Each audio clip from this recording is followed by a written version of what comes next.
مهمو خبرونو سرټکی. د اسلامي امارت له واکمنېدو وروسته د عفوې په اړه د ذاکر الله ذاکر څرګندونې.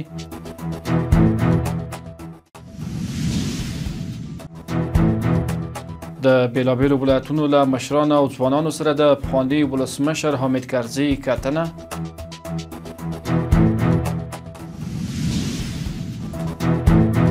په تېره یوه میاشت کې د اوسپنې پټلۍ له لارې د څه باندې 408,000 ټنه انتقالاتو ترسره کېدل.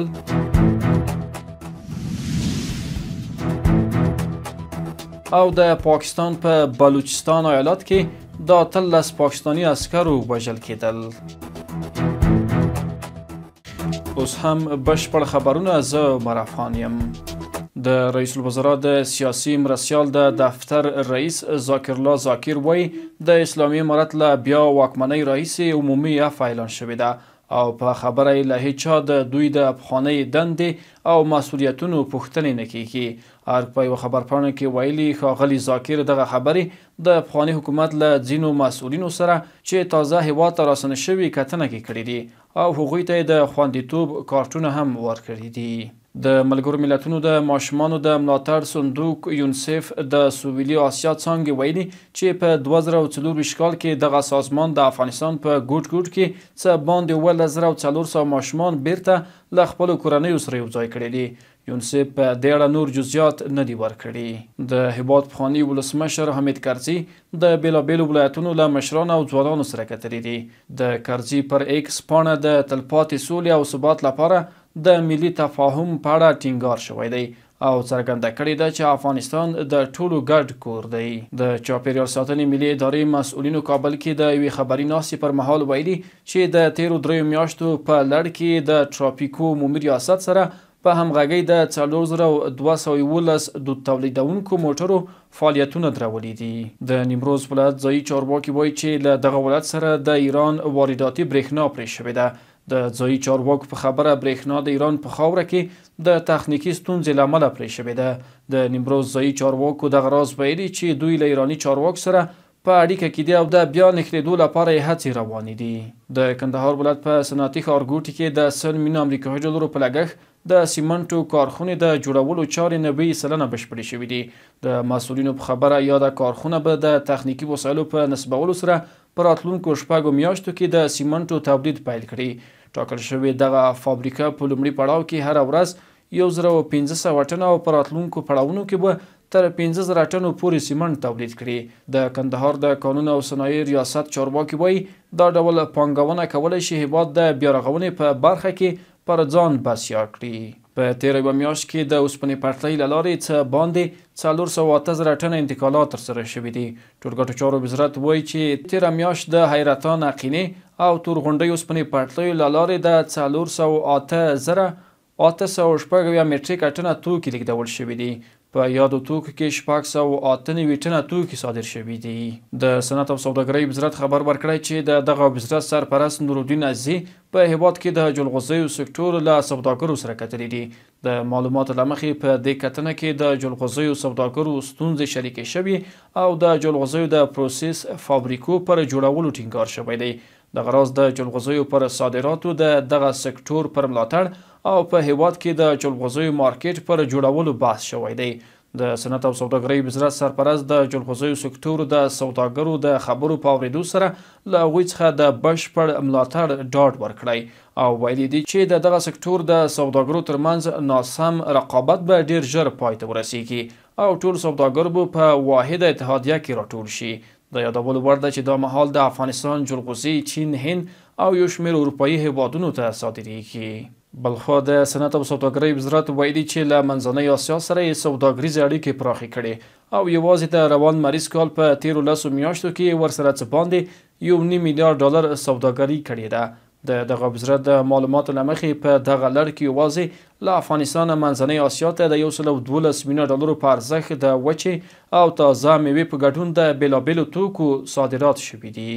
پاکستان کې د اسلامي امارت سفیر سردار احمد شکیب د دغه هیواد د پولیسو له لوري اسلام آباد کې د افغان کډوالو د نیولو او ځورولو په غبرګون کې وایي دغه راز هڅې د پاکستان کورنۍ ستونزې نشي حل کولی او په خبره دا چاره نفرت خپروي. سردار احمد شکیب رسنیو ته ویلي هڅه کوي چې په دې اړه د پاکستان له حکومت سره له نږدې کار وکړي. پاکستان تیره شپه هم اسلام آباد کې نیول شوي 141 افغانان له تورخم افغانستان ته رالیږدولي دي.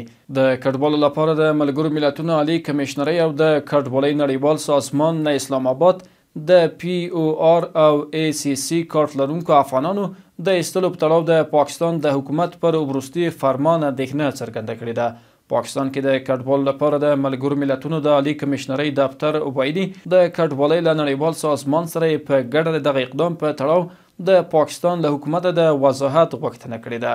دغه سازمان ویلي پاکستاني حکومت اسلام آباد کې د POR کارت لرونکو افغانانو ته د روان زیږدیز کال د جون تر 10 او هغه افغانان چې دریم هیواد ته د سفر په تمه دي د دغه کال د مارچ تر 10 وخت ورکړی څو له اسلام آباد ووځي.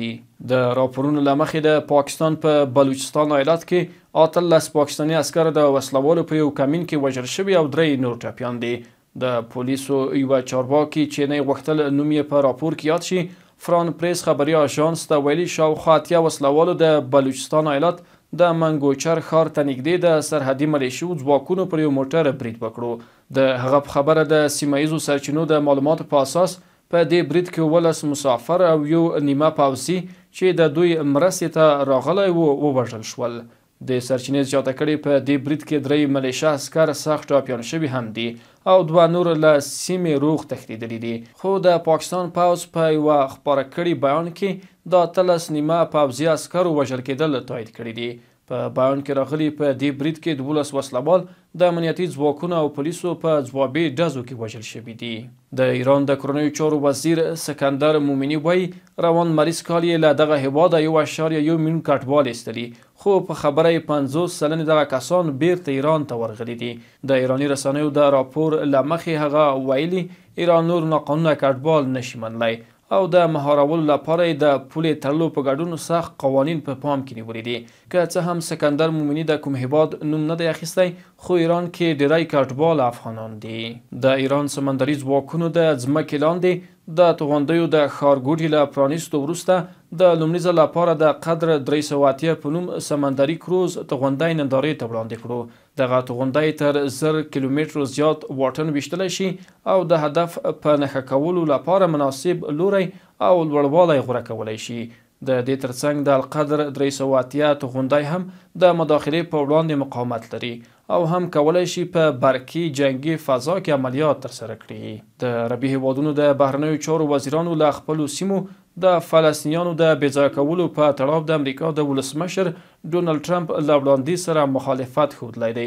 د قطر، مصر، متحده عربي اماراتو، سعودي عربستان، اردن او فلسطین په ګډون د عربي هیوادونو بهرنیو چارو وزیرانو په یوه ګډه اعلامیه کې ویلي دغه راز ګام به سیمه کې بېثباتي رامنځته کړي او جګړې ته به لار هواره کړي. تر دې وړاندې ډونالډ ټرمپ غزه او ویجاړه سیمه یاده کړه او له اردن او مصر یې غوښتي وو چې د غزې اوسیدونکو ته ځای ورکړي. د سوریې د انتقالي حکومت مشر احمد شرابه د بشار الاسد د حکومت تر پرځېدو وروسته په خپل لومړي بهرني سفر نن یکشنبه سعودي عربستان ته ولاړ شي. تر دې وړاندې د سعودي عربستان د بهرنیو چارو وزیر هم د 13 جنوري میاشتې په 24مه دمشق ته تللی و او د رویټرز د راپور له مخې د سفر کې ویلي وو چې له امریکا او نورو لویدیځو هیوادونو سره به پر سوریې د لګېدلو بندیزونو پر له منځه وړلو خبرې وکړي.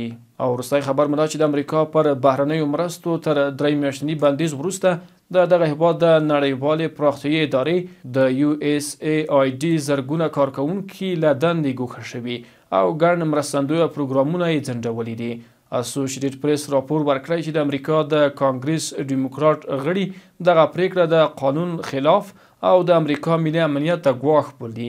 د راپور له مخې دغه ډیموکراټان اندېښمن دي چې د امریکا نړیواله پراختیایي اداره ښایي منحل او بهرنیو چارو وزارت سره یو ځای شي. دا د هیواد سیمې نړۍ مهمه وروستي خبرونه. تر بیا ښه وخت.